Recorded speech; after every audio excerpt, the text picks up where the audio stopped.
بالنسبة للسيلر بقى، برضه استكمالا لقصة الثقة بالنفس. فانت المفروض تكون راجل يعني شايف نفسك، مهتم بنفسك، مهتم بصحتك. دي حاجة هتفيدك جدا.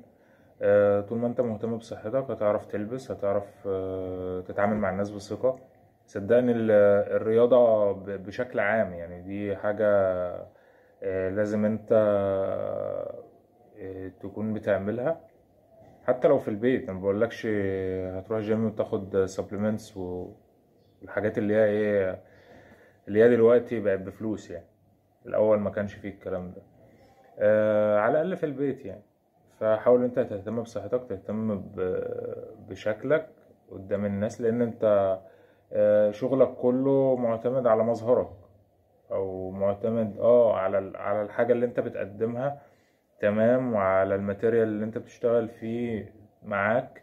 بس العميل شايفك قدامه وانت بتتعامل معاه، لازم يبقى شكلك كويس، لازم يبقى جسمك كويس. بس فلازم تاخد الحاجات دي كده، حطها في دماغك وتبدأ وجرب. يعني انا بكلمك عن تجربة، انت جرب برضو وشوف، مش هتخسر حاجة يعني.